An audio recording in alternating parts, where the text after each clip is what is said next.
Je crois que cette fois-là, une fois que c'était lors de la conférence des dames, on avait adressé cela, j'étais avec quelques frères, on a touché. Je crois que le Seigneur veut que je le partage à un plus grand nombre aujourd'hui. Il n'y a pas vraiment de verset que je pourrais dire qui engloberait tout cela. Donc nous allons juste prier. Amen. Alléluia. Si on peut tous élever nos voix vers le Seigneur et prier. Alléluia. Père Céleste, nous te louons et nous te rendons grâce, Papa. Merci, Père, pour ton amour. Merci pour ta grâce. Merci pour ta présence que nous pouvons ressentir en ce lieu. Merci, Seigneur, parce que alors que nous te louons, nous t'adorions, Papa, tu nous as touchés. Seigneur, tu as agi dans nos vies, Papa. Tu nous as délivrés, tu nous as guéris, tu nous as restaurés. Père, nous te louons et nous te rendons grâce pour cela. Seigneur, alors que nous venons, Papa, nous soumettre à toi, Père, pour entendre le tabac, Seigneur, que nos oreilles soient ouvertes, Papa, que nos cœurs soient, Seigneur, réceptifs, afin que ta parole trouve une place fertile dans notre cœur et qu'elle produise du fruit qui nous mène jusqu'à la vie éternelle.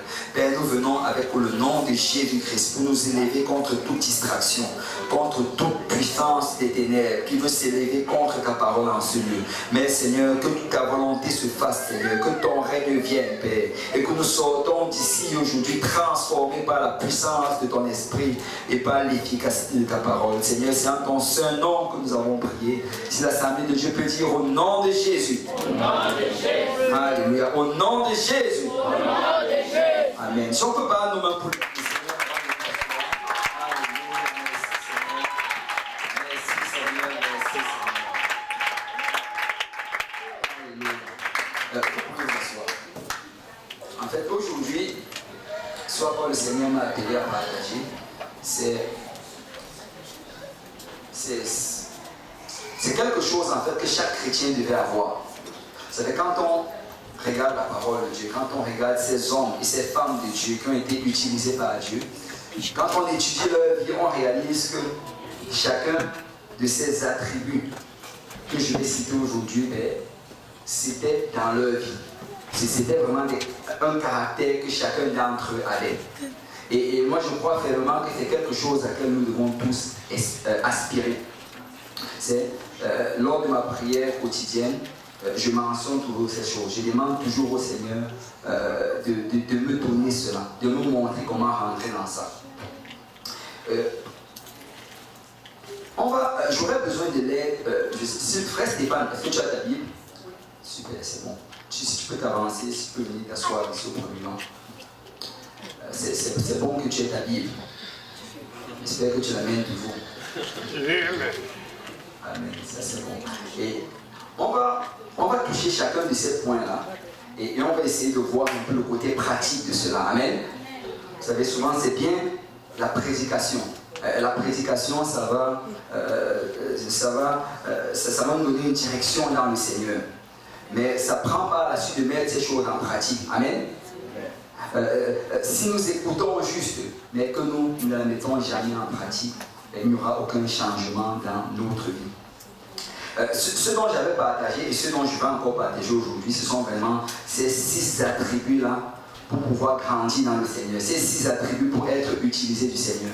Et d'une certaine manière, la première lettre de ces attributs s'agence de telle manière à ce que ça fasse le mot chaise. Et les attributs dont on va toucher, c'est la compassion, l'humilité, l'amour, l'intégrité, la soumission et l'entrepreneuriat. Et ça s'aligne vraiment comme chaise. Et si je devais donner un titre, je dirais les 6 chaises pour la croissance. Les 6 chaises pour la croissance. Et il y a vraiment 6 de ces chaises-là dans lesquelles nous devons nous assurer de nous asseoir continuellement. Amen. Nous devons nous asseoir dans ces chaises continuellement. Si nous voulons grandir dans le Seigneur, j'ai étudié la vie de plusieurs hommes de Dieu et j'ai vu que c'était présent, que ces 6 chaises étaient présentes dans la vie de Moïse, c'était présent dans la vie de Josué, c'était présent dans la vie même de Joseph, celui qui a été appelé le mari l'époux de Marie. Et quand tu regardes vraiment cela, ce sont des choses qui sont présentes dans la vie de ceux-là qui grandissent. Manquer une de ces chaises va être comme un frein à la croissance. Et nous allons toucher cela, amen. Ok, donc la première chaise, bon, je vais demander au Stéphane de bouger de temps en temps. Donc là, c'est la première chaise. On va parler de la première chaise. Et j'aurai besoin de ton aide pour la lecture. On va lire dans Éphésiens chapitre 4, à partir du verset 30. Et pendant qu'il cherche, on va parler de la compassion. Que quelqu'un dise compassion. Vous savez, la compassion, c'est facile à comprendre ce que ça signifie. Ça veut dire la même passion. Compassion. Mais le mot passion, en fait, nous, la manière comment nous on le comprend souvent en français, ce n'est pas la manière comment elle était comprise en grec. Vous savez, la passion aujourd'hui, quand on dit que quelqu'un est passionné par quelque chose, c'est comme si on veut dire la personne se donne tellement à cette chose-là. La personne met tout son cœur dans cela. Mais passion, en fait, en grec, c'est la souffrance. Vous savez, quand on dit la passion du Christ, on parle de la souffrance du Christ. Et la passion, c'est avoir la même souffrance que les autres. Pouvoir être capable de ressentir la souffrance des autres. Amen. Et la compassion, c'est quelque chose, en fait, que nous avons un peu perdu dans notre période, dans notre temps. Notre génération a perdu la compassion. Pourquoi? À cause de ce à quoi nous sommes exposés. Vous savez, il y a des choses aujourd'hui que les jeunes vont regarder et ils ne vont ressentir rien. Et j'espère qu'aucun d'entre vous ne regarde cela. Il y a des vidéos sur YouTube où on montre comment on décapite des gens. Il y a des gens qui s'asseyent, ils regardent cela sans être troublés. Et il y a des vidéos où on montre comment on lynche, comment on frappe, on tape des gens jusqu'à la mort. Et vous savez la raison pourquoi nous sommes arrivés à cela, c'est parce que nous sommes désensibilisés progressivement de ces choses, au travers des jeux vidéo, au travers des films, au travers de toutes ces choses-là qui sont devenues normales dans notre société.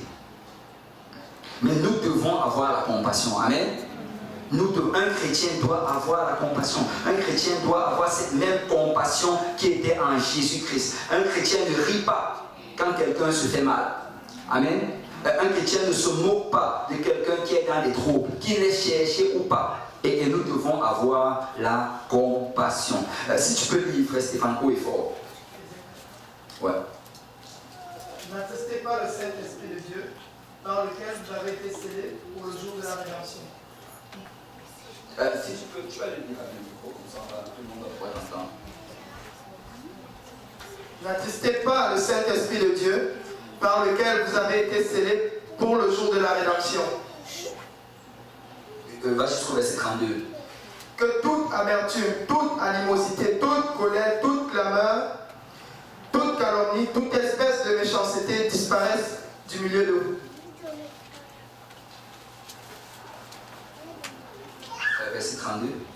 Soyez bons les uns envers les autres, compatissants, vous pardonnant réciproquement comme Dieu vous a pardonné en Christ. Amen. Et il dit ici, n'attristez pas le Saint-Esprit, parce que c'est possible d'attrister le Saint-Esprit. Vous savez, quand nous faisons des choses qui sont contraires à la volonté de Dieu, le Saint-Esprit est triste. Dieu est triste quand nous allons à l'encontre de sa volonté. Et il dit ici,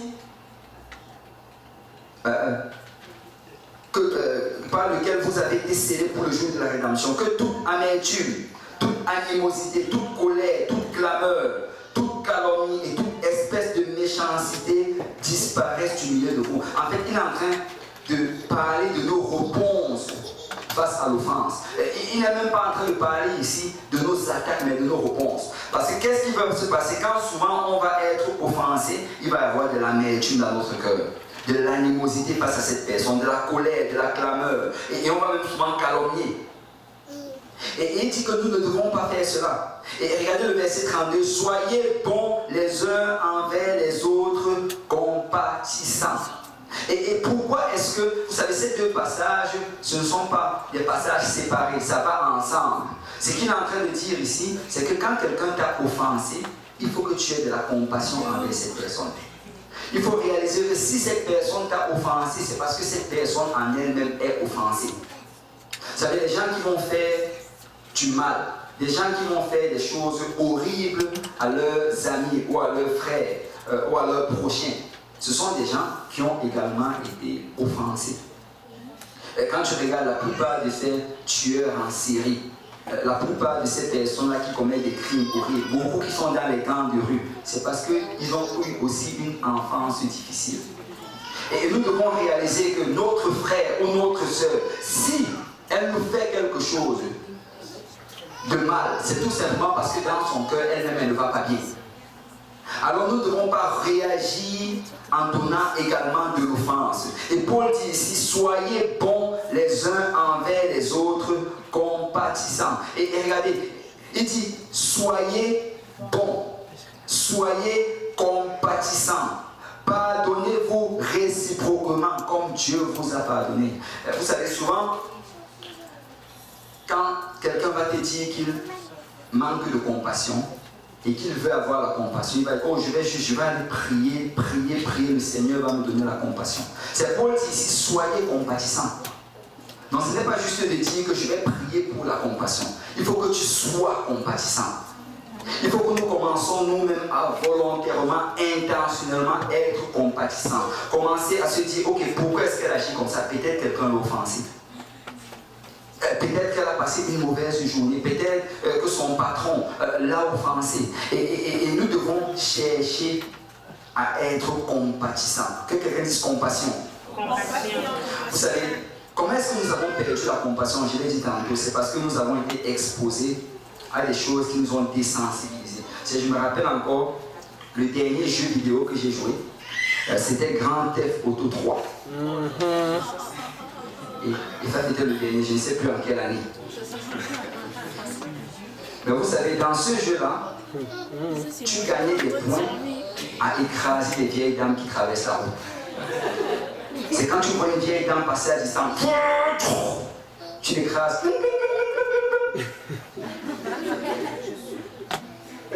Plus tu faisais le mal, plus tu avais des points. Et ça devenait normal. C'était très normal. Quand tu vois quelqu'un en route, tu gardes, tu sors de ta voiture, tu pars, tu donnes des coups. Pour rien. Il ne t'a rien fait. Et ce n'est pas surprenant qu'aujourd'hui nous avons une génération de gens qui n'ont aucune sensibilité. Aujourd'hui, des gens, pendant que deux jeunes se battent dans les écoles, ils sont en train de prendre des photos et d'autres se blessent, le sang coule. On prend des photos pour les envoyer sur YouTube, sur Facebook. Et d'autres font des lives même dessus, parce qu'il n'y a plus de compassion. Et vous savez, ce n'est pas que nous sommes nés sans compassion, c'est parce que nous avons été désensibilisés au travers des jeux vidéo. Vous savez, un chrétien ne joue pas des jeux vidéo violents. Un chrétien n'a rien à voir avec ces affaires-là. Écoute, un chrétien ne regarde même pas des combats de boxe. Vous savez, souvent, oh, ce n'est que le sport. Et imaginez ceci. Est-ce qu'il y a des gens ici qui sont parents? Bon, on est au service des jeunes, mais je sais qu'il y a quand même certains parents. Il y a des jeunes parents. Mais est-ce qu'un parent ici trouverait cela divertissant de voir ses deux enfants se donner des coups de poing? Non. Non. Alors qu'est-ce qui nous fait croire que Dieu est d'accord pour les combats de boxe? Qu'est-ce qui nous fait croire que Dieu est d'accord pour ces choses violentes? Un enfant de Dieu ne regarde pas la boxe, pas UFC, il ne fait pas des combats de boxe dans les jeux vidéo, parce que c'est contre la volonté de Dieu. Nous sommes en train de nous désensibiliser quand nous faisons cela. C'est moi, je suis de ceux-là qui pensent qu'on doit retourner dans ces temps-là où les jeux vidéo c'était juste de taper des balles.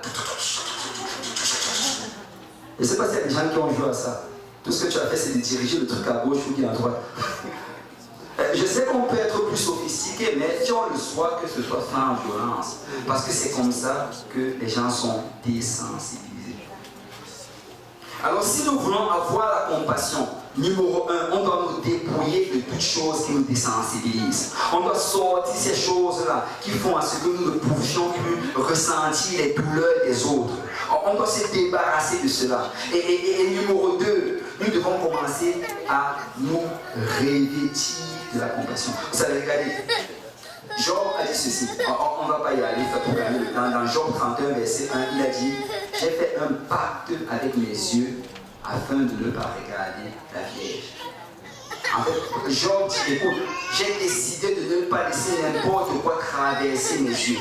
J'ai décidé de ne pas laisser n'importe quoi souiller mon âme. Parce que la Bible dit que les yeux, c'est la fenêtre de l'âme. Ce qui passe par les yeux vont rentrer dans ton âme. Et si tu regardes des choses ténébreuses, l'intérieur sera rempli de ténèbres. Donc j'ai fait un pacte avec mes yeux. Je ne regarde pas n'importe quoi. Amen.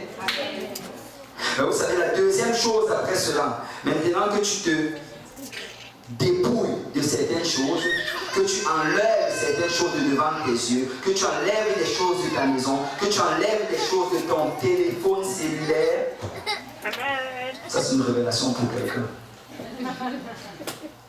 Après avoir fait cela, maintenant tu dois te revêtir de certaines choses. Amen. Frère Stéphane, lis rapidement Matthieu 9, verset 10 à 13. Matthieu 9, verset 10 à 13.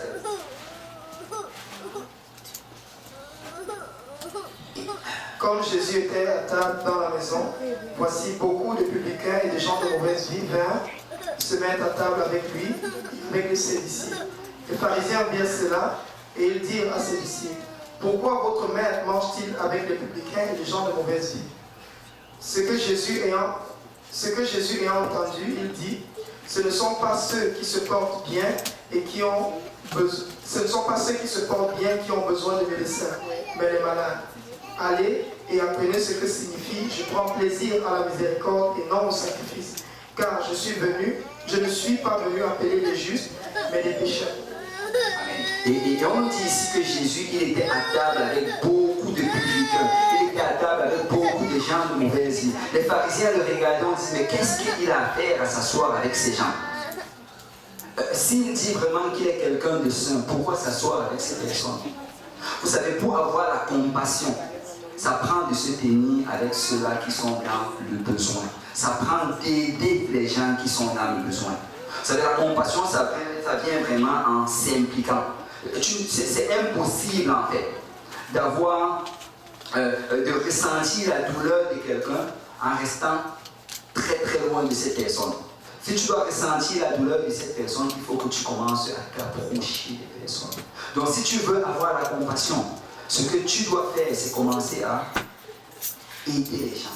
Essayer de ressentir la douleur. C'est qu'on te demande quelque chose. Demande-toi, ok, comment est-ce que je pourrais aider cette personne-là à sortir de ce problème? Et c'est vraiment comme ça qu'on recherche à avoir la compassion. Et Paul dit ici, soyez compatissants. Soyez compatissants. C'est si tu veux la compassion pour les âmes, c'est très très simple. Commence à évangéliser. C'est tellement simple. Si tu veux la compassion pour les âmes, commence à donner les études bibliques. Je me rappelle encore une fois, on était allé d'une étude biblique. Et je t'assure que quand il est entré chez ce monsieur, sa maison était tout un gâchis. C'était tout un chaos. C'est comme s'il y avait eu un ouragan qui était passé chez lui. Et il y avait des odeurs, il y avait tout ça, c'était nauséabond. C'est quand tu arrives dans un endroit comme ça pour donner une étude biblique, si tu n'avais pas la compassion, tu vas sortir avec la compassion. Parce que la compassion, c'est quand tu te tiens avec ces personnes qui sont dans le besoin. Et c'est là que tu peux aller prier et pleurer devant le Seigneur pour ces personnes. Parce qu'aussi longtemps que tu te tiens à distance et que tu viens bien habillé et bien frais et sentant bon dans la maison de Dieu, il n'y aura pas beaucoup de compassion. Et au lieu d'être comme Jésus, tu vas être comme un pharisien. Mais nous devons avoir la compassion. Amen. Et soyez compatissants. Ok, premier, compassion. Deuxième, frère Stéphane, prochaine chaise. L'humilité. Amen. Que quelqu'un dise humilité. Humilité. Vous savez, l'humilité, c'est quelque chose de souvent très très trompeur. Est-ce qu'il y a quelqu'un ici qui est humble? Bon. Heureusement que beaucoup n'ont pas levé la main. Parce que justement, l'humilité, quand tu te crois humble, très souvent, tu as un problème d'humilité. Parce que l'humilité, vraiment, c'est déterminé par les autres. C'est l'autre qui va dire si tu es humble ou pas. Et l'humilité, vous savez, l'humilité, c'est toujours par rapport aux autres. Dans l'humilité, il y a la racine humilier. C'est être humble, ça veut dire être capable de faire des choses qui vont t'humilier devant l'autre personne. Et souvent, une jauge, comme on peut dire, ou une mesure d'humilité, c'est souvent la louange. C'est si tu loues toujours d'une manière dignifiée, c'est que tu as besoin d'une dose d'humilité. Amen. Et souvent c'est ça. Mais il y a beaucoup d'autres jauges d'humilité. Et l'humilité aussi, la chose avec cela, c'est que très souvent, on peut jouer l'humble. C'est très très facile de jouer celui qui est humble. C'est quand le pasteur va demander quelque chose, oh pasteur, du coup tu fais. Mais 2 minutes après, ton frère qui est dans le besoin demande la même chose. Une autre réponse. Parce qu'on peut jouer l'humilité. Amen. Amen. Et l'humilité, en fait, tu sais, c'est vraiment l'autre qui peut déterminer si tu es humble. Et comment savoir cela? C'est demande-toi. Est-ce que les choses d'autres ont de la facilité à me demander certaines choses? Est-ce que l'autre a de la facilité à me demander, par exemple, d'aller lui chercher un verre d'eau? Est-ce que l'autre a de la facilité à me demander, je ne sais pas, d'aller mettre quelque chose dans la poubelle? Est-ce que l'autre a de la facilité à me demander ou m'emprunter certaines choses? C'est si tu es quelqu'un à qui personne ne te demande jamais rien d'humble, c'est que tu as des problèmes d'humilité. Personne ne te le dit, mais tu as des problèmes d'humilité. Bon, c'est devenu un peu très très calme. Je vois qu'il y a des gens qui se questionnent. Marc chapitre 9, verset 33. Frère Stéphane, si tu peux lire haut et fort. Chapitre 9. Et ça nous donne vraiment un exemple. Marc 9, verset 33.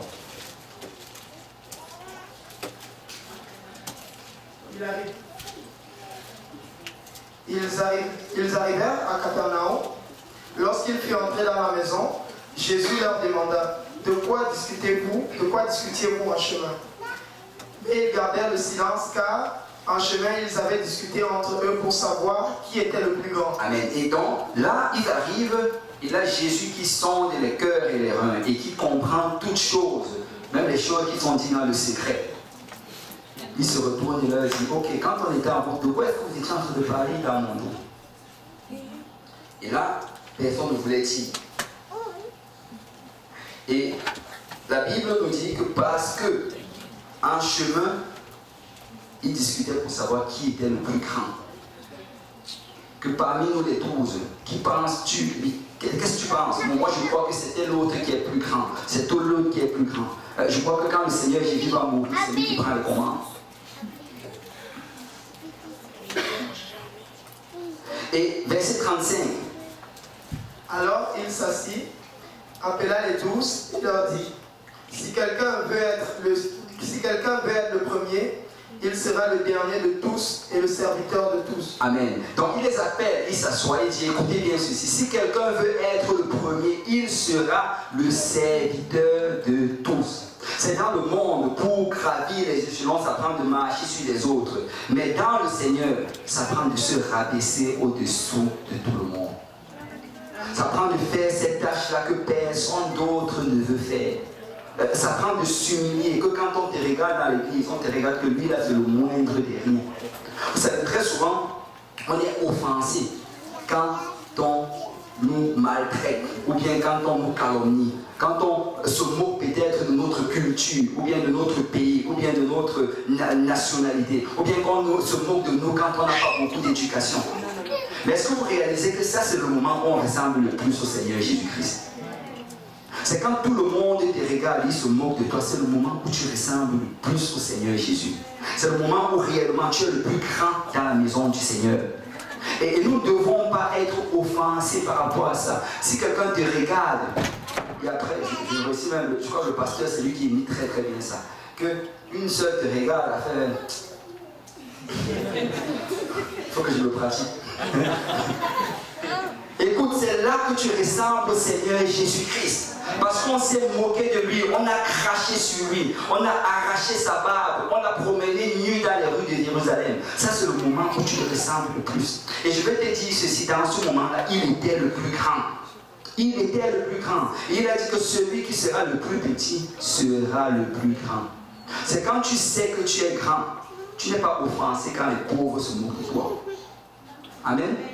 Quand tu sais que, écoute, quand tu connais ta position, tu n'es pas offensé. Il rit, tu ne peux même pas être offensé parce que tu sais où tu es. Et nous devons vraiment arriver à cet endroit-là, que nous réalisons que quand on se moque de nous, écoute, je ressemble au Seigneur. Je ressemble au Seigneur. Et la Bible dit qu'après avoir fait cela, il s'assoit donc. Et là, si tu peux continuer, frère Stéphane. Il prit un petit enfant, le plaça au milieu d'eux. Et l'ayant pris dans ses bras, il leur dit, quiconque reçoit en mon nom un de ces petits enfants, me reçoit moi-même. Et quiconque me reçoit non pas moi, mais celui qui m'a envoyé. Amen. Donc là, il prend un petit enfant. Et là, il le met. Il dit, quiconque reçoit ce petit enfant, ou bien reçoit un petit enfant comme tel, en mon nom, me reçoit moi-même. Et vous savez, la continuation de cet enseignement, c'est dans les autres évangiles, où il dit, si quelqu'un scandalise un de ces petits, ce que mieux vaudrait pour lui, qu'on lui attache une pierre à son cou et qu'on lui jette au fond de la mer. Et l'enseignement que le Seigneur est en train de donner, c'est que nous devons réaliser que tout enfant de Dieu est un enfant de Dieu. Nous devons arriver à ce point-là que, écoute, dans la maison de Dieu, il n'y a pas de nationalité. Dans la maison de Dieu, il n'y a pas de tribu. Dans la maison de Dieu, il n'y a pas qui est éduqué ou qui manque d'éducation, qui est riche ou qui est pauvre. Aux yeux du Seigneur, nous sommes tous égaux.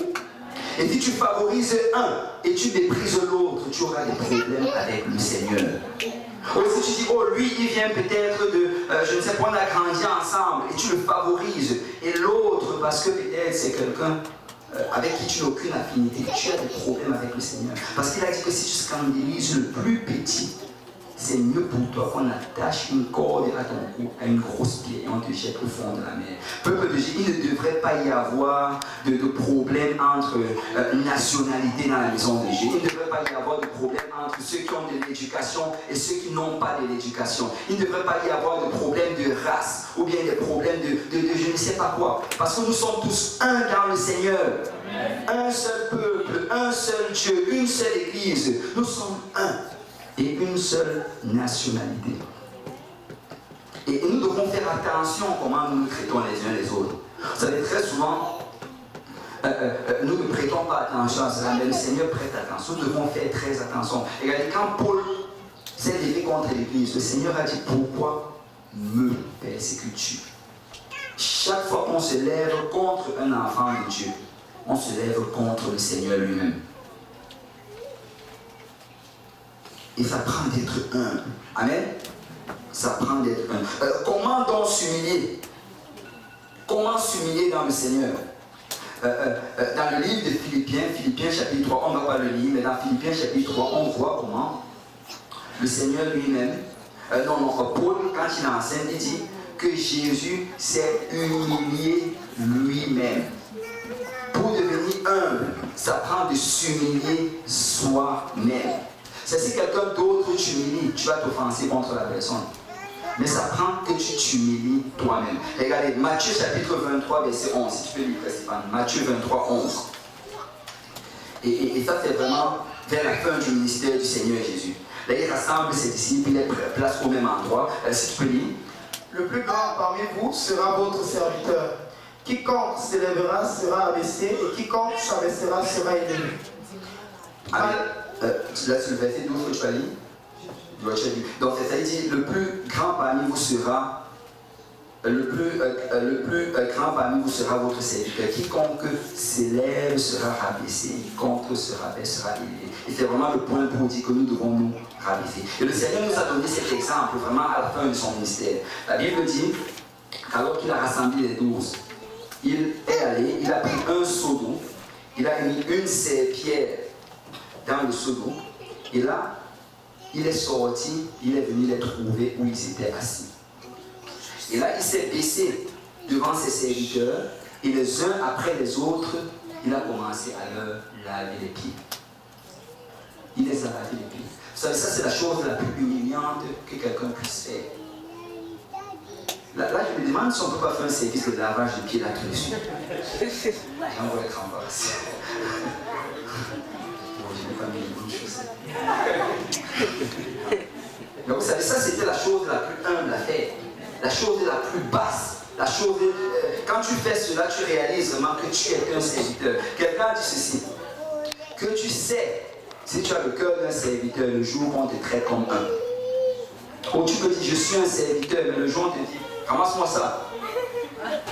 Là, tu vas réaliser, est-ce que je suis un... Amen. C'est vrai.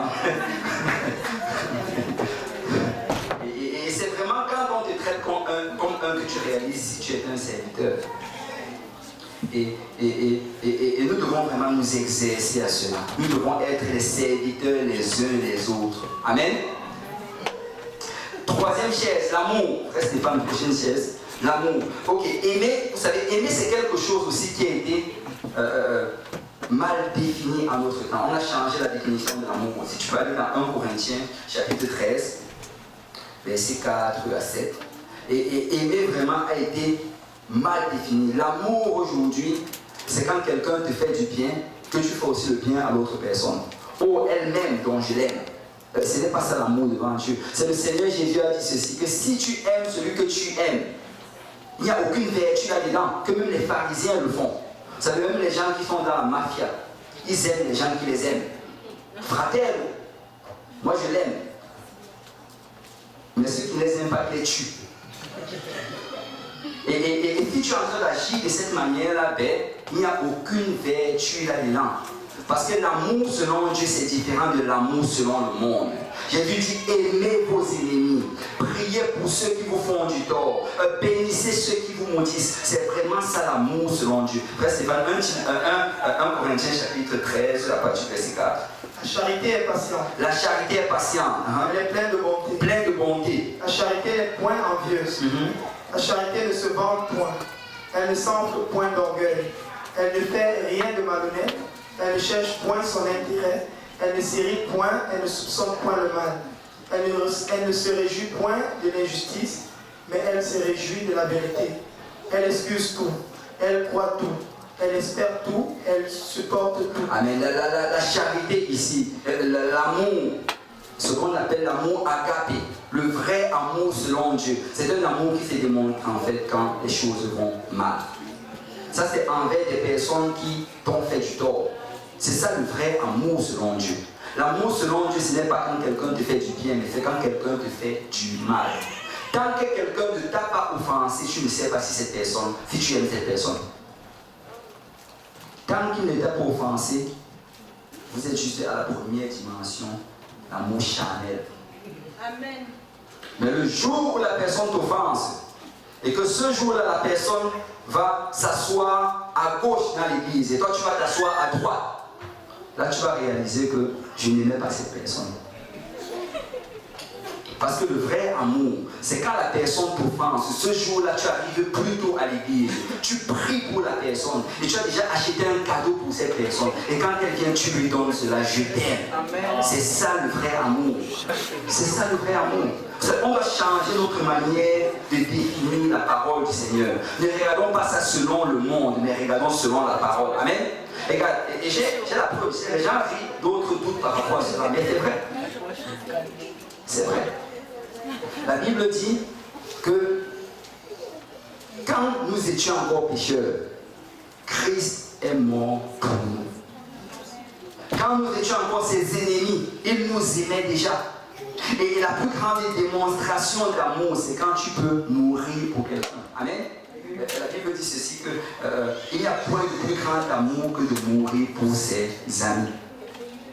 Donc quand quelqu'un t'offense, et que tu es volontiers à faire mourir ton orgueil, faire mourir tes passions, faire mourir la colère qui est en toi, et décider de faire le premier pas vers cette personne, ça c'est le vrai amour. Ça c'est le vrai amour. Et que tu pries des bénédictions de Dieu sur cette personne, et que tu cherches à bénir cette personne de toute manière que possible. C'est ça l'amour. Waouh! Je crois que c'était des choses qu'on connaissait déjà, mais c'est comme si les gens me regardent, comme si une nouvelle doctrine que j'enseigne. C'est ça l'amour selon Dieu. Regardez, si quelqu'un peut aller rapidement dans Jean chapitre 3, verset 16. Ça, c'est un passage qu'on peut même citer par cœur. Amen. Dieu a tant aimé le monde qu'il a donné son Fils unique. Regardez, ici, dans ce passage, il y a deux verbes clés. Il y a aimer et il y a donner. Parce que quand tu aimes, tu donnes. Donc, comment grandir l'amour en nous? C'est en nous donnant davantage, en donnant davantage. L'amour vraiment est bâti quand tu donnes. Si tu veux plus aimer la parole de Dieu, donne plus de ton temps à la parole de Dieu. Si tu veux aimer la maison de Dieu, donne ton temps à la maison du Seigneur. Si tu veux aimer les âmes qui sont à l'extérieur, donne de ton temps pour ces âmes. Enseigne une étude biblique, évangélise, donne un peu de ton temps et tu vas voir comment l'amour va grandir. Ce n'est pas juste, oh Seigneur, je veux aimer, je veux aimer. Non, lève-toi et commence à aimer. Commence à aimer, donne. Alors que tu donnes, le Seigneur va faire grandir. Amen. Et la Bible dit que ce n'est pas l'amour que vous auriez les uns envers les autres qu'on saura que vous êtes mes disciples. Amen. Ok, on va aller rapidement maintenant. L'intégrité, la quatrième chair, intégrité. Frère Stéphane, va dans Ésaïe chapitre 29, tu vas lire à partir du verset 13. Vous savez, l'intégrité, c'est le contraire de l'hypocrisie. Et on comprend c'est quoi quelqu'un d'hypocrite. Bon. L'hypocrisie, c'est quand quelqu'un dit quelque chose, mais il fait le contraire. Amen. Ou bien ce qui sort de sa bouche, c'est contraire de ce qui est dans son cœur. Amen. Mais quelqu'un qui est intègre, ça veut dire qu'à l'intérieur comme à l'extérieur, il est pur devant le Seigneur. Quelqu'un qui est intègre, c'est quelqu'un qui va servir le Seigneur le dimanche à l'église et servir le Seigneur le lundi dans son école ou son lieu de travail. Amen. Quelqu'un qui est intègre, c'est quelqu'un qui va s'habiller de la même manière quand il va à l'église que quand il va magasiner. C'est ça quelqu'un d'intègre. Quelqu'un d'intègre n'a pas une double vie. Quelqu'un d'intègre, ce n'est pas quelqu'un de bipolaire. Que dans la maison de Dieu, il est le plus saint, mais hors de l'église, il est le plus grand du monde. Ce n'est pas ça quelqu'un d'intègre. Être intègre, c'est, écoute, je marche avec Jésus chaque jour. Dans la maison de Dieu, je suis avec Jésus. Hors de la maison de Dieu, je suis avec Jésus. Quelqu'un d'intègre, c'est quelqu'un qui peut littéralement mettre sa vie sur FaceTime et mettre sa connexion directe avec le pasteur. Oh, là maintenant, c'est comme si les gens me lâchent. Vous savez, quelqu'un d'intègre n'a rien à cacher. Amen. Il n'a absolument, sa vie doit être ouverte devant le Seigneur. Parce que dans tous les cas, le Seigneur voit tout. Amen. Amen. Frère Stéphanie et Esaïe, je crois qu'il faut qu'on entende de la part de Dieu parce que ces gens croient que c'est moi qui parle. Lis Ésaïe chapitre 29, verset 13. Le Seigneur dit, quand ce peuple s'approche de moi, il m'honore de la bouche, des lèvres, mais son cœur est éloigné de moi. Et la crainte qu'il a de moi n'est qu'un précepte de tradition humaine. C'est pourquoi je frapperai encore ce peuple par des prodiges et des miracles.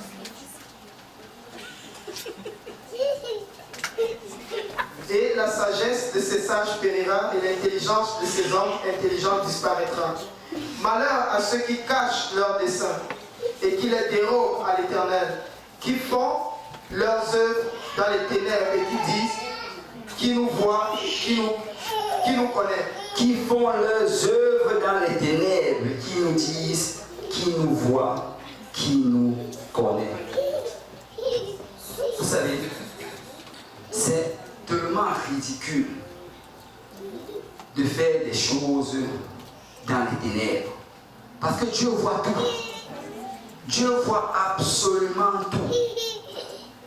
C'est tellement ridicule de cacher des choses au pasteur. Parce que ce n'est pas le pasteur qui va se trouver sur le trône du jugement.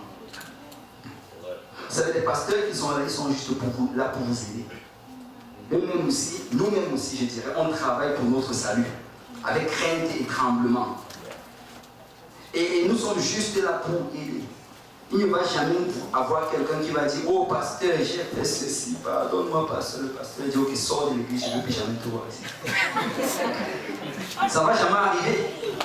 Parce que lui-même, il travaille aussi pour son propre salut. Il va te donner la direction, il va te t'encourager, il va te montrer la voie pour sortir de cette mauvaise voie que tu es en train de prendre. Et nous devons réaliser que nous ne sommes pas en opposition. Le pasteur, ce n'est pas ton adversaire. Mais il est là pour t'aider. Amen. Et le Seigneur dit ici, il m'honore des lèvres. Alléluia! Mais le cœur est éloigné de moi. Mais nous devons louer le Seigneur en parole et en esprit. Amen. En esprit et en vérité.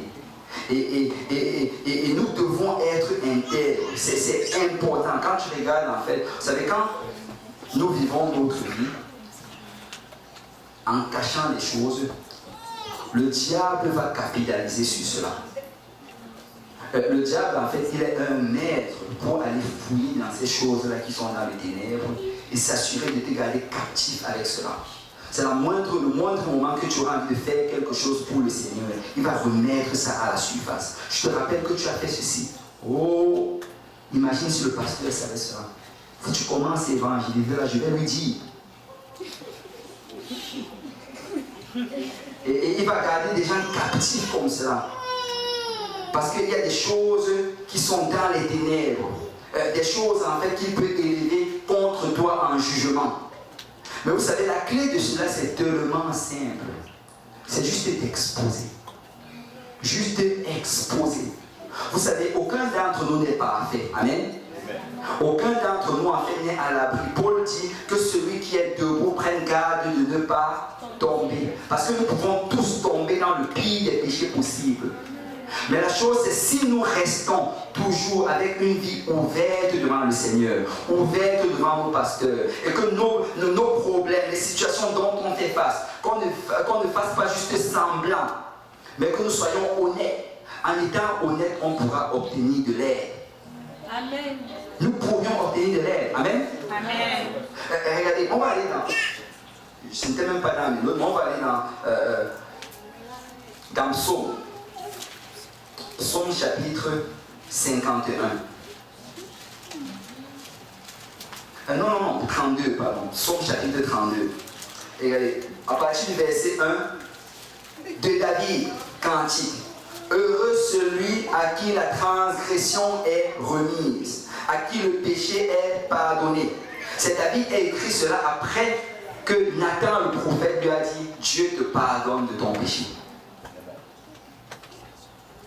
Heureux l'homme à qui l'Éternel n'impute pas l'iniquité et dans l'esprit duquel il n'y a point de fraude. Tant que je me suis tué, mes os se consumaient. Amen. Il dit, tant que j'ai gardé cela dans mon cœur, je ne sais pas combien d'années David l'a gardé dans son cœur, mais c'est minimum 2 ans. Parce que ça a pris 9 mois pour qu'elle puisse enfanter, et après ça a pris quelques temps pour que l'enfance peut-être naisse et qu'il soit déjà un peu. Donc peut-être entre 1 an et 2 ans. Donc David dit que pendant tout ce temps qu'il gardait le péché qu'il avait commis dans son cœur, il dit que ses os se consumaient. C'est comme s'il avait quelque chose qui rongeait son âme. Il n'était pas tranquille. Parce que quand tu es un enfant de Dieu, écoute, tu ne peux pas être tranquille dans le péché. Impossible.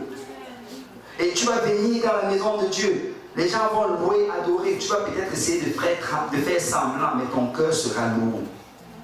Continuellement lourd. Et David dit qu'il vivait dans cet état-là. C'est comme s'il y avait quelque chose qui rongeait son intérieur continuellement. Il dit, je gémissais toute la journée. Car nuit et jour, ta main s'appétissait sur moi. Et ma vigueur n'était plus que sécheresse comme celle de l'été. C'est peut-être tout le monde regardait ce grand et fort soldat qui était David. Et peut-être qu'on l'acclamait et qu'on le célébrait. Mais à l'intérieur, c'était vide. À l'intérieur, c'était juste de la sécheresse. Parce qu'un enfant de Dieu n'est pas fait pour demeurer avec le péché. Jésus nous a sortis du péché. Amen. Jésus nous a délivrés de cela. Donc nous ne pouvons pas demeurer dans le péché. La Bible dit que celui qui tombe se relève et continue d'avancer. Ne reste pas assis dans le péché. Lève-toi, répands-toi, change de direction et continue d'avancer. Mais David dit qu'il gardait cela dans son cœur. Et regardez ceci au verset 5. Je t'ai fait connaître mon péché. Je n'ai pas caché mon iniquité. J'ai dit, j'avouerai mes transgressions à l'Éternel. Et au même verset, il n'a même pas changé le verset. Au même verset, et tu as effacé la peine de mon péché. Il a gardé quelque chose dans son cœur pendant 1 an. Alors que s'il avait juste élevé sa voix vers le Seigneur, pardonne-moi parce que j'ai péché, donne-moi la force de ne plus vivre dans le péché, le Seigneur l'aurait complètement restauré. C'est souvent ridicule combien nous gardons des choses. C'est souvent ridicule combien nous vivons dans les ténèbres et que nous nous faufilons comme le serpent qui est en train de ramper dans l'air. Et écoute, juste confesse devant le Seigneur. Demande l'aide du Seigneur et enlève ces choses-là qui te poussent à la tentation. Et regardez, la fin du verset 5, David met pause. Moi, je crois qu'il a fait une pause de louange. Amen. Je crois qu'il a fait une pause d'adoration. Si on peut juste louer le Seigneur. Alléluia. Si on peut dire merci Seigneur pour le pardon. Merci Seigneur pour la grâce. Merci Seigneur. Alléluia. Alléluia. Alléluia. Alléluia. C'est la clé vraiment. La clé pour surmonter cela. Vous savez, quand on est jeune, on a beaucoup de tentations. Il y a beaucoup de choses et surtout en été, il y a beaucoup de tentations. Vous savez, la clé vraiment pour cela, c'est de remplir ton emploi de temps avec les choses de Dieu. Amen. Et il y a des gens qui connaissent Liston King. La plupart. Vous savez, Liston King, une fois un jeune lui a posé cette question. Mais pasteur, comment est-ce que vous avez fait quand vous étiez jeune? Parce que lui n'était jamais marié. Ouais, il n'était jamais, il ne s'est jamais marié. Et il a juste été en pôle. Un évangéliste de la parole de Dieu. Et le jeune me dit, comment est-ce que tu as fait avec les tentations que les jeunes traversent, avec toutes ces choses-là, et comment est-ce que tu as fait? Il a dit, écoute, c'était très très simple. Tout ce que j'ai eu à faire, c'était de remplir tout le temps que j'aurais eu à utiliser à faire les choses du monde avec les choses de Dieu. Juste remplir mon emploi du temps des choses du Seigneur. La clé, c'est très simple. Écoute, qu'est-ce que tu as à faire à la maison quand tu es célibataire? Viens dans la maison de Dieu. Joins-toi à l'équipe d'évangélisation. C'est quand tu commences à avoir une famille, souvent tu n'as pas le temps. Tu dois rester à la maison, changer les couches, laver les enfants. Mais quand tu es célibataire, mets-toi dans l'œuvre du Seigneur à temps plein. C'est comme ça que tu vas être gardé. C'est comme ça que le Seigneur va venir sur toi. Vous savez, la seule fois que nous voyons David tomber d'une manière drastique, c'est le jour où il a refusé d'aller en guerre. Elle dit, aujourd'hui c'est un bon jour pour relaxer. Je suis fatigué, je suis déjà trop allé en guerre. La Bible a dit que l'homme doit avoir un jour de repos. Bon, je crois qu'il n'a pas dit cela, mais je n'ai pas écouté. Mais nous devons vraiment statuer notre emploi du temps, les choses de Dieu. Il y a quelque chose chaque jour. Et il y a l'étude biblique le lundi, l'évangélisation le mardi, l'étude biblique le mercredi, jeudi, étude biblique, vendredi, il y a J. Péniel, samedi, il y a la prière, dimanche, il y a l'église toute la journée. Écoute, ne laisse pas le temps au diable de te tenter. Remplis ce temps-là du Seigneur. Amen. Et c'est biblique, la Bible dit ceci, ne donnez pas accès au diable. C'est si le diable vient, tu dis, oh désolé, d'ailleurs je partais à l'église. Il va rester chez toi tout seul.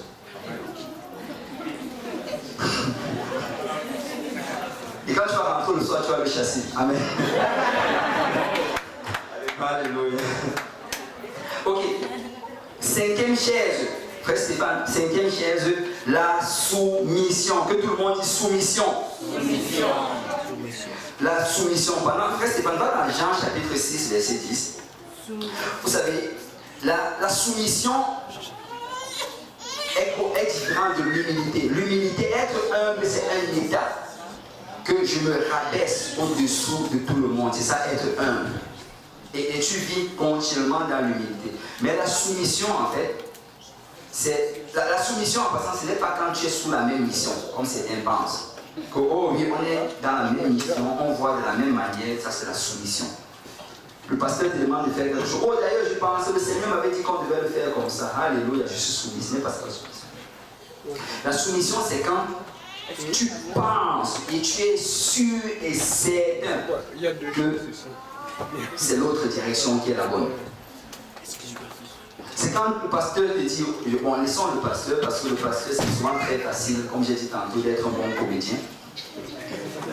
Quand un frère, quand par exemple le frère David, il va te dire, tu sais, on est en train d'aller évangéliser, allons à droite.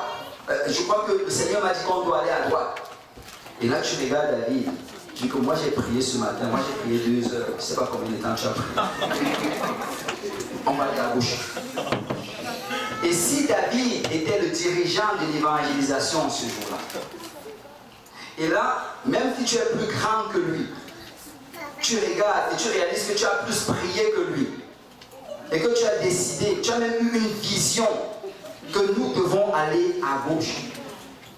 C'est là maintenant que la soumission rentre en compte. C'est là. Vous savez, tant qu'il n'y a pas de volonté opposée, il n'y a pas de soumission. Si on pense tous de la même manière, il n'y a pas de soumission. La soumission, c'est vraiment quand quelqu'un pense quelque chose de différent à l'autre. Et vous savez, même là j'ai pris l'exemple qu'il était le dirigeant de l'évangélisation, même s'il n'était même pas dirigeant de l'évangélisation, même s'il était quelqu'un de plus petit que toi. Vous savez, le principe c'est ceci, c'est que celui qui se soumet le plus vite, c'est celui-là qui est le plus élevé dans le Seigneur. C'est même s'il est plus petit que toi, et que tu décides, je vais me soumettre, tu vas grandir rapidement dans le Seigneur. Parce que la Bible dit que Dieu va élever ceux-là qui se soumettent. C'est quand nous nous soumettons que nous grandissons. Les bénédictions de Dieu sont vraiment pour ceux qui se soumettent. Après, c'est pas si tu peux lire rapidement. Jésus dit, faites-les asseoir. Il y avait dans ce lieu beaucoup d'air. Amen. Et ici, on nous parle de la multiplication des pains. La Bible dit qu'ils sont arrivés à cet endroit, il y avait 15 000 personnes qui avaient faim. Et Jésus devait les nourrir.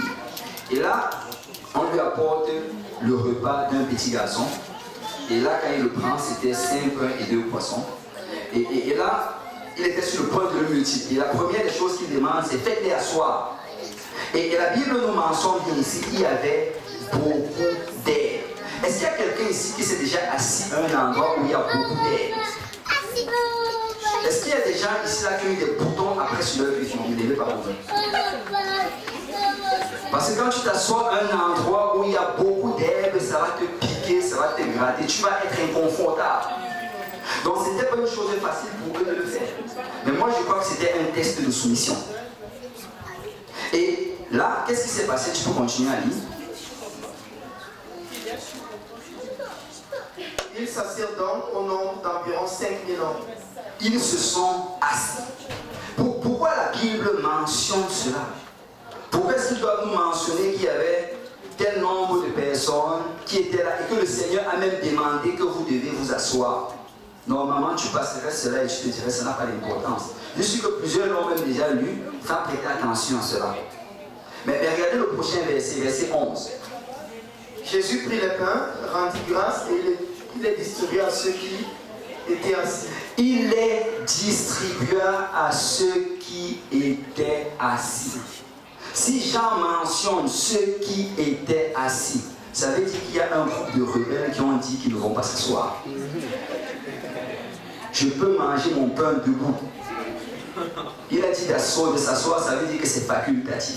Peut-être c'est parce qu'eux ils sont fatigués. Moi je suis en forme. Mais tu sais quoi, tu restes debout, pas de pain. Pas de pain. Nous devons comprendre qu'il y a une bénédiction dans la soumission. Dieu bénit la soumission. Souvent ça ne fait pas de sens, mais juste obéis. Obéis, soumets-toi et Dieu va t'élever. Et regarde, si tu peux continuer, il y a encore d'autres choses là-dedans. Il leur donna de même des poussons autant qu'ils en voulurent. Lorsqu'ils furent rassasiés, il dit à ses disciples, ramassez les morceaux qui restent afin que rien ne se perde. Il les ramassait donc et il remplit 12 paniers avec les morceaux qui restèrent de 5 pains d'orge après que tous eurent mangé. Amen. Et il y avait ici plusieurs niveaux de soumission. Là, pour le premier niveau, c'était cela, on leur a juste demandé de s'asseoir. Ils se sont assis. C'est comme les invités à un mariage. Ils se sont assis et après ils ont mangé. Mais le deuxième niveau, c'était ceux-là qui étaient en train de servir, c'était les disciples du Seigneur. C'est eux, pendant que les autres mangeaient, eux, ils servaient. Mais vous savez quoi? Ceux-là qui servaient, les 12, à la fin, non seulement ils ont mangé, mais ils ont eu des paniers remplis pour pouvoir amener avec eux. Parce que Dieu va bénir selon le niveau de soumission que tu décides d'aller. Si tu décides que oh non, moi je vais juste toujours rester à ce niveau-ci, c'est assez pour moi, et tu vas pouvoir la bénédiction pour ce niveau. Mais si tu décides d'aller plus loin, je veux me soumettre devant Dieu, je veux me soumettre devant le pasteur, je veux me soumettre devant mes frères et mes soeurs, je veux me soumettre devant toute personne, peut-être pour gagner cette personne dans le Seigneur. Tu sais quoi, Dieu va te bénir. Amen. Parce qu'il y a une bénédiction dans la soumission. Donc on va toucher maintenant le tout dernier. Le dernier, et frère Stéphane, si je peux aller à la prochaine chaise. Maintenant, le dernier en fait, c'est entrepreneuriat. Et l'entrepreneuriat dans Josué, on ne va pas le lire, mais je vais paraphraser. Dans Josué chapitre 1, quand le Seigneur dit à Josué qu'il va l'utiliser pour conquérir la terre promise, il lui dit tout ce que, et le pasteur l'avait déjà parlé d'ailleurs, tout ce que tu entreprendras.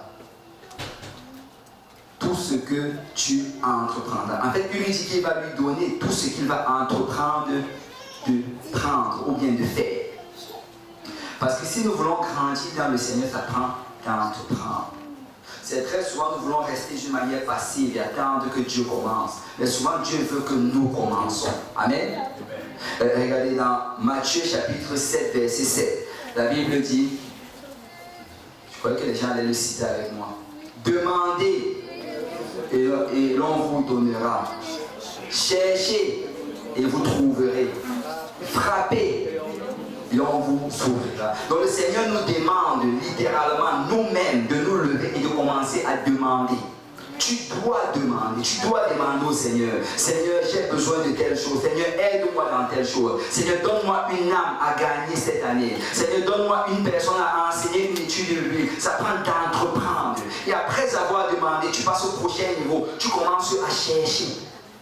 Tu dois chercher. Tu ne peux pas t'arrêter juste à la demande. Il faut que tu cherches. Et ça s'applique dans tout. Même pour les frères qui veulent se marier. Demande au Seigneur, mais après cherche. Un seul frère a dit Amen. Alors ça veut dire que les autres veulent un autre frère a dit Amen. Et ça prend vraiment d'abord de demander, mais après il faut chercher. Mais après avoir cherché, si tu ne trouves toujours pas, tu commences à courir. Ça montre vraiment l'intensité dans laquelle tu dois aller. Premier niveau, tu demandes d'abord. Deuxième niveau, tu commences à chercher. Troisième, tu commences à courir. Et moi, je crois vraiment que nous devons avoir cette passion en nous, ce désir fervent de faire l'œuvre du Seigneur. Moi, je crois en fait qu'un enfant de Dieu ne peut pas rester assis dans la même position depuis 2 ans, 3 ans qu'il est dans la maison du Seigneur. Il faut qu'il y ait une croissance. Il faut que quelqu'un commence à bouger, à secouer, à frapper, à chercher. Et il faut vraiment que quelqu'un se dise, Seigneur, je veux que tu m'utilises. Seigneur, je dois grandir. Seigneur, je dois être transformé. Seigneur, il faut absolument que je ne sois plus la même personne. Et ça prend d'avoir ce désir en nous. Mais vous savez, pour cela, il faut avoir ces chairs dans notre vie. Et je prie pour cela chaque matin. Seigneur, donne-moi la compassion. Seigneur, donne-moi l'humilité. Seigneur, donne-moi l'amour. Seigneur, donne-moi l'intégrité. Seigneur, donne-moi la soumission et donne-moi d'entreprendre des choses pour ton royaume. Et nous devons chercher cela. Nous devons aspirer vers cela. Parce que si nous cherchons cela, le Seigneur va nous le donner. Amen. Si on peut se lever dans la présence du Seigneur.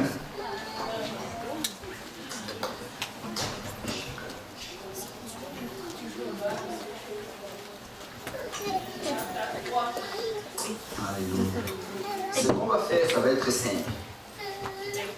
On va, avant qu'on ne s'avance, je dois d'abord mentionner ceci. S'il y a une chose qu'on doit ajouter dans tout cela, c'est le Saint-Esprit. Parce que tu peux avoir toutes les bonnes dispositions et tous les désirs et toute la bonne volonté possible. Mais si tu n'as pas le Saint-Esprit, tu n'as pas la puissance pour pouvoir recevoir les promesses du Seigneur. Donc si quelqu'un est ici aujourd'hui et qu'il n'a jamais reçu le don du Saint-Esprit, nous allons tantôt nous avancer et nous allons prier ensemble et le Seigneur va te remplir de son esprit. Parce que si tu désires, il va te le donner. Amen.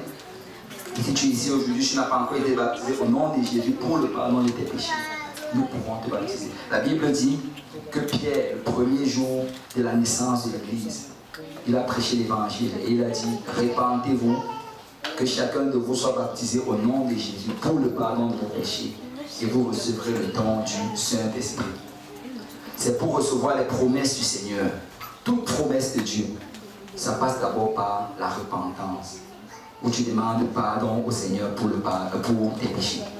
Ensuite, tu dois être baptisé au nom de Jésus-Christ pour être lavé et purifié de tous tes péchés. Et par la suite, le Seigneur te remplit de son esprit pour te donner la force de servir le Seigneur. Et pour que ce grand et glorieux jour qui va revenir, tu montes avec l'Église à sa rencontre. Amen. Nous allons nous avancer et on va prendre le temps de parler au Seigneur. Et ma prière vraiment, c'est que nous mettons cela en pratique. Et si nous pouvons, en parlant au Seigneur, lui demander d'ouvrir nos yeux, de nous donner la sagesse, l'intelligence, pour pouvoir mettre ces choses en pratique et voir le fruit être produit dans nos vies.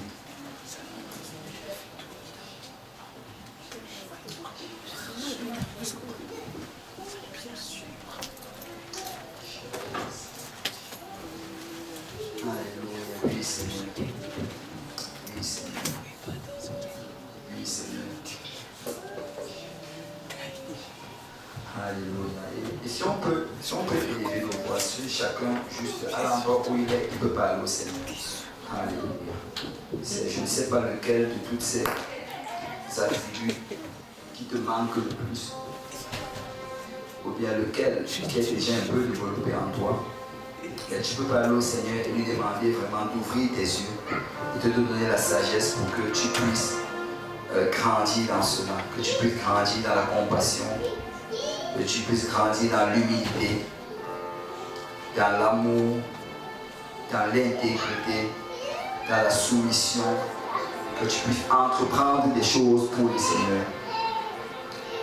Et si tu n'as pas encore reçu le Saint-Esprit, tu peux juste lever ta voix vers le Seigneur. Alléluia. Et le Seigneur va encore te remplir. Alléluia. Merci Seigneur. Merci Seigneur.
Alléluia. La Bible dit soumettez-vous au Seigneur, approchez-vous de lui et il va s'approcher de vous. Alléluia. Si tu fais un effort de t'approcher du Seigneur, alléluia, alléluia, alléluia.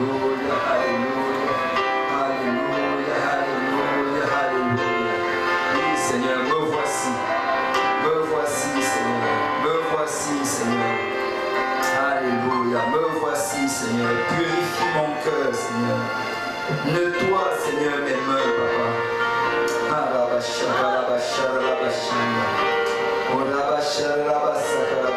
Prends pitié de moi, Seigneur. Prends pitié de moi, Seigneur.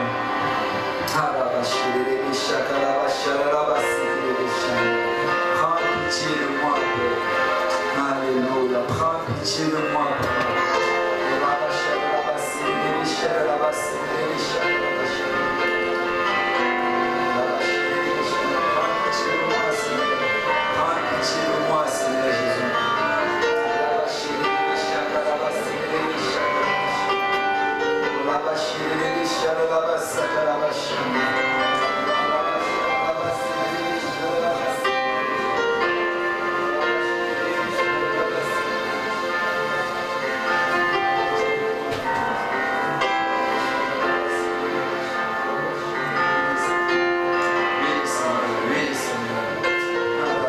Remplis mon cœur de compassion, Seigneur.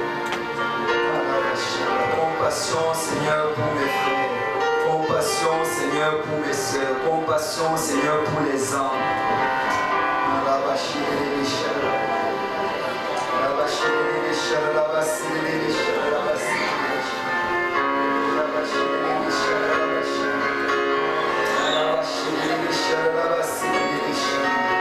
Oui, Seigneur, remplis mon cœur de compassion, Papa.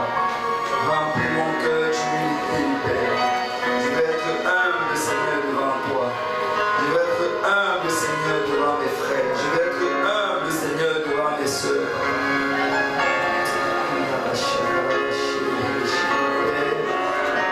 Seigneur, je veux, Seigneur, que tu me remplisses d'amour, Papa, le fruit de l'Esprit. Oh Père, remplis-moi d'amour. L'agapé, Seigneur, l'amour de Dieu. Seigneur, cet amour, Papa, qui est inconditionnel. Cet amour, Père, qui ne dépend pas des circonstances, mais un amour vrai. L'amour de Dieu. Remplis mes entrailles d'amour, Papa. Seigneur, n'est-ce pas toi qui as déclaré, Papa, que nous ne devons rien nous devoir si ce n'est de nous aimer les uns les autres. Oh Seigneur, remplis-nous d'amour, Papa. Que nous nous aimions d'un amour passionné, Père. Père, donne-nous un cœur pur, Papa. Oh Seigneur, je vais lever, Seigneur, des mains pures devant ton trône, Papa. Marcher dans tes voies, Seigneur. Être, Seigneur, le même, Seigneur, dans la maison de Dieu et hors de la maison de Dieu. Être le même, Père, du lundi jusqu'au dimanche, Papa. Père, je vais être soumis devant toi, Papa. Oh Seigneur, je veux être soumis, Papa. Et ne pas me rebeller, Seigneur. Consume hors de moi toute racine de rébellion, Papa. Consume, Seigneur, hors de moi, Papa. Toute forme, Seigneur, d'injustice, Papa. De rébellion à ta parole, Papa. De rébellion, Seigneur, à l'homme de Dieu, Seigneur. À la parole de Dieu, à la maison de Dieu, Père. Oh, étends tes mains sur moi, Papa, je te prie. Père, je vais entreprendre des choses pour ton royaume. Je veux donner de mon temps, je veux donner de mon énergie, je veux demander, Seigneur. Je veux chercher, Seigneur, je veux frapper, Père. Je veux commencer à le faire, Papa. Car c'est à de telles choses que tu nous appelles, Papa. Seigneur, tu as dit que nos bonnes œuvres, Seigneur, luisent devant les hommes, afin, Seigneur, qu'ils te glorifient. Père, je dois, Seigneur, produire de bonnes œuvres, Papa, que toi tu as préparé d'avance, Père, pour ta gloire. Seigneur, étends tes mains, Seigneur, sur nous, Papa. Oh Seigneur, agis, Seigneur, dans ce moment, Seigneur. Papa, crée en nous un cœur pur. Renouvelle en nous un esprit bien disposé, Seigneur. Disposé à faire ta volonté, Papa. Disposé à nous soumettre à toi, corps, âme et esprit, Père. Oh Seigneur, mets en nous ces mêmes sentiments qui étaient en Jésus-Christ, Père. Qui, Seigneur, n'a pas cherché comme une proie arrachée à être, Seigneur, semblable à Dieu. Lui, Seigneur, qui était Dieu manifesté en chair, Papa. Il s'est humilié, Papa. Il s'est rabaissé, Père. Nous montrant ainsi l'exemple, Papa. Oh Seigneur, étends tes mains sur nous, Père.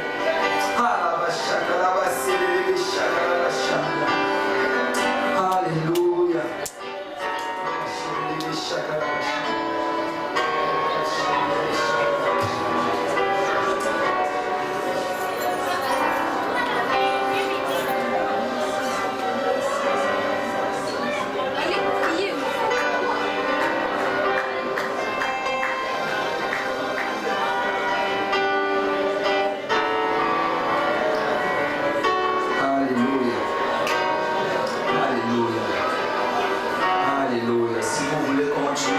prier.